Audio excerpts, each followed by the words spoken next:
Once upon a time, in a bustling city filled with noise and chaos, there lived a young man named Kalen. At just 24 years old, Kalen's mind was a tempest of thoughts, swirling and crashing against the shores of his consciousness. He couldn't remember the last time he had truly smiled or felt at peace. His days were haunted by regrets of the past and anxieties about the future, leaving no room for the simple joys of the present moment. Kalen's life had become a blur of restless nights and weary days. The laughter of children in the park, the aroma of fresh bread from the corner bakery, the golden hues of a sunrise, all these beautiful moments passed him by, unnoticed and unappreciated. His mind was too busy, too loud, too consumed with its own incessant chatter to allow any moments of tranquility. One crisp autumn morning, as Kalen sat in his favorite cafe, nursing a cup of coffee that had long since gone cold, he overheard a conversation at the next table. An old woman was speaking to her granddaughter about a master potter who lived in the mountains.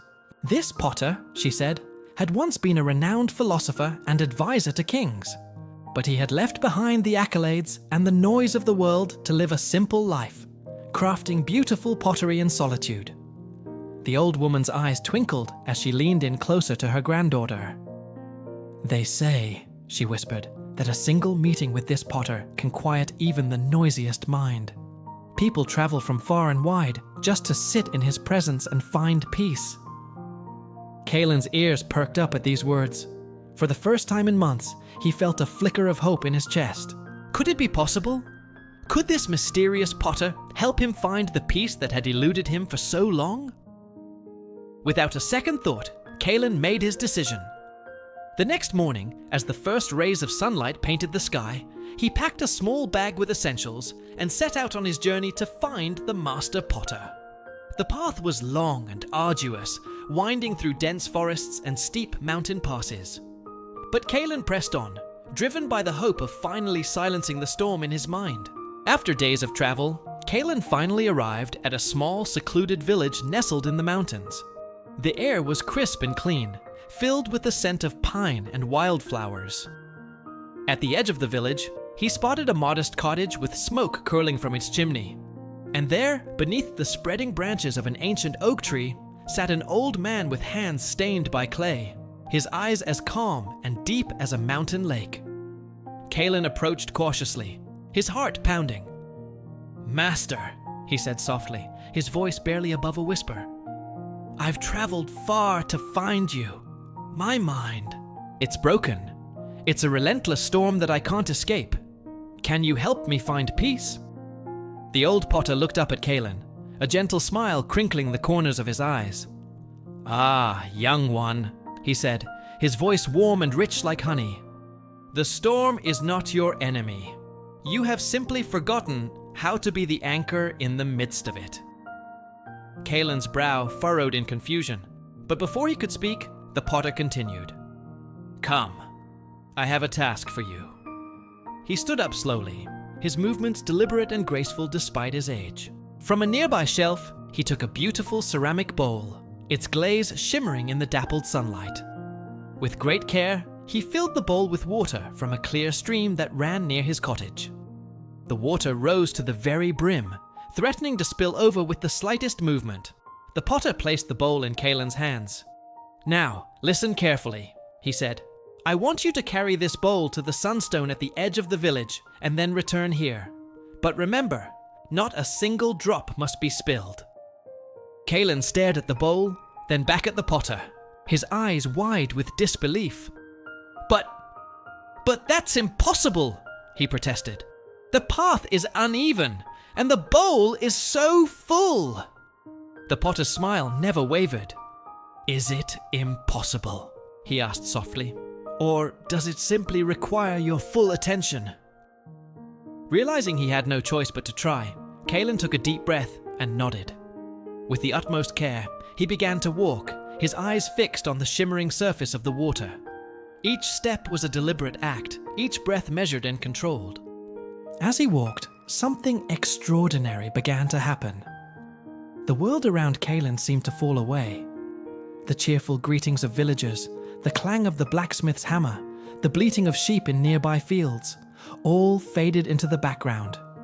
His entire universe became the bowl in his hands and the path before his feet. With each careful step, Kaelin's breathing slowed. His shoulders relaxed, and for the first time in years, the relentless storm of thoughts in his mind began to quiet. There was no room for regrets about yesterday or worries about tomorrow. There was only this moment, this step, this breath. Time seemed to stretch and bend as Kaelin made his way through the village. He passed the weaver's cottage, where an intricate tapestry hung in the window. He walked by the village square, where an old woman sat singing a haunting melody. But Kaelin noticed none of this. His world had narrowed to the task at hand, to the perfect stillness of the water in the bowl. At last, after what felt like both an eternity and no time at all, Kaelin reached the sunstone, a great gleaming rock at the village's edge. He carefully circled it once, then began the journey back to the potter's cottage. His steps were surer now, his breath even and calm. When he finally stood before the potter once more, Kaelin's face was alight with a mixture of pride and wonder. "Master," he said, his voice filled with awe, "I have done it. Not a single drop was spilled." The potter's eyes twinkled as he took the bowl from Kaelin's hands. "Well done indeed," he said. "But tell me, young one, did you notice the weaver's tapestry as you passed? Did you hear the old woman's song in the square?" Kaelin's brow furrowed as he tried to recall. "No, master," he admitted. I didn't notice anything. My whole world was this bowl, this water." The potter nodded, placing a weathered hand on Kaelin's shoulder. "And in that focus, that complete presence," he said softly, "where was your storm?" The truth of the potter's words struck Kaelin like a bolt of lightning. The peace he had been seeking, the silence he had craved, it hadn't come from the potter or from some mystical teaching. It had come from within himself. In those moments of complete focus and presence, there had been no past to regret, no future to fear. There had been only the present moment, filled with purpose and clarity. "You see," the potter continued, his voice gentle, "peace is not a destination to be reached.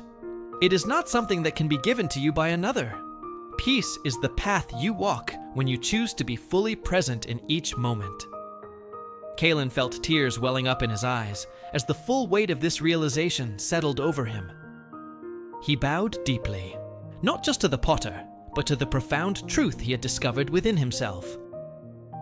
As the sun began to set, painting the mountains in hues of gold and lavender, Kaelin prepared for his journey home. But he was not the same person who had arrived at the potter's cottage. The storm in his mind was gone, not because it had been defeated or banished, but because he now understood that he was not the storm. He was the vast, calm sky in which the storm moved. Kaelin looked back at the potter one last time before setting off.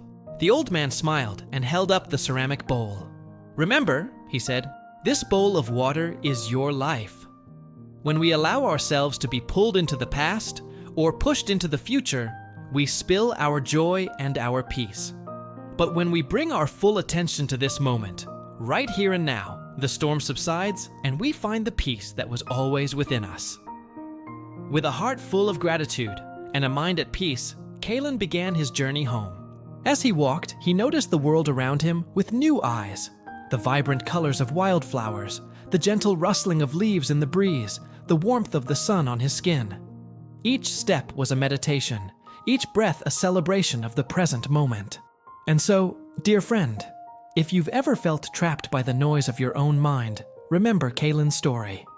Remember that the peace you seek is not waiting at the end of a long journey, but is already within your grasp. It lives in the full attention you give to this moment, and the next, and the next. May you walk with purpose and presence on your own journey, and may you always remember that you are not the storm. You are the vast, peaceful sky in which all things move.